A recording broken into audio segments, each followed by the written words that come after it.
Bonsoir et bienvenue dans cette deuxième partie de vidéo consacrée aux empires et aux républiques de l'histoire française. Aujourd'hui, de la Troisième République à la Cinquième. La Troisième République est en soi un régime miraculé. C'est le premier régime à s'imposer dans le temps en plus de 80 ans. Pour ceux qui n'ont pas fait le compte, on est déjà à 6 régimes différents. Ce qui explique pourquoi la Constitution est écrite avec lenteur et prudence.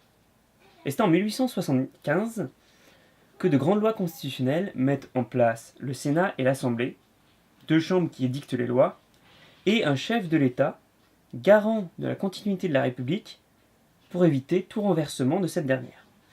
C'est sur cette base que de grandes lois sont votées, sur l'éducation, la laïcité, le droit de grève ou les associations. Sans compter les avancées sociales pour les travailleurs.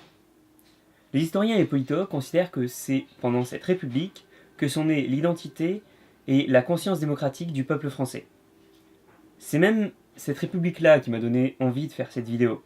Je considère qu'elle est que trop peu étudiée à l'école, alors qu'elle a un impact direct sur notre vie aujourd'hui, notre vie politique tout du moins. Certaines de ces lois sont encore aujourd'hui utilisées. L'école est encore laïque, gratuite et publique, et elle a indirectement façonné la Ve République. Elle nous a donné des grands noms de la République. Vous avez forcément, à côté de chez vous, un lieu qui s'appelle Gambetta ou Jean Jaurès. C'était pas une république parfaite, c'était pas une république exempte de scandales, mais elle a fait avancer la France. Et j'en suis d'autant plus admiratif que c'était une république basée sur des lois constitutionnelles, celle de 1875. La différence avec une constitution, c'est qu'il suffit pour les changer d'une simple majorité au Sénat et à l'Assemblée nationale. C'est-à-dire que le régime le plus stable de l'histoire de France est aussi celui qui était le plus facile à renverser et à modifier. C'est d'ailleurs finalement ce qui va se passer. En 1940, devant l'avancée des Allemands, je rappelle qu'on est en pleine Seconde Guerre mondiale, l'Assemblée nationale donne les pleins pouvoirs au maréchal Pétain et vote une loi pour écrire une nouvelle constitution. C'est le début du régime de Vichy. Régime que vous aurez vu et revu, ou que vous allez voir et revoir. Donc je ne vais pas faire dans le détail.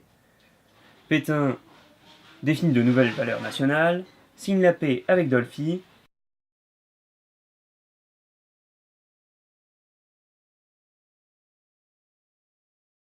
déporte, etc., etc. C'est la libération de la France en 1944 qui va mettre fin à ce régime. Après 2 ans de transition, une nouvelle constitution est écrite et la 4ème République est mise en place. Nous sommes en 1946 et c'est un régime qui adopte à peu près la même structure que la 3ème République. C'est-à-dire 2 chambres législatives fortes et un président un peu figurant. Le gros du pouvoir est détenu par l'Assemblée nationale, qui ne possède pas de majorité claire. Le gouvernement est donc esclave d'alliances qui se défont et se refont assez vite. Et c'est de fait un régime marqué par une forte instabilité politique. La défaite de la guerre d'Indochine mettra à mal cette 4ème République, qui ne survivra pas à la crise de la guerre d'Algérie en 1958. Charles de Gaulle intervient alors, à la condition qu'une nouvelle constitution soit écrite. C'est la naissance de la 5e République. En 1962, et pour la première fois depuis la Seconde République, le président est élu au suffrage universel direct.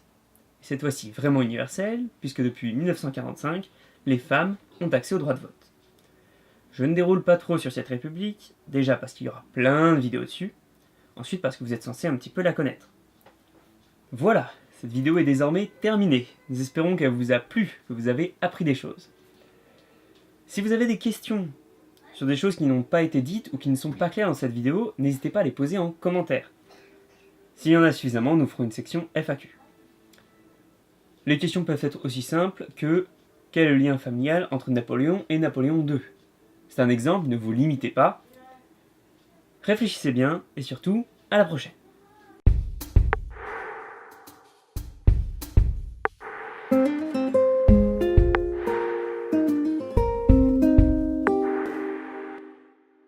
C'est son fils, au fait.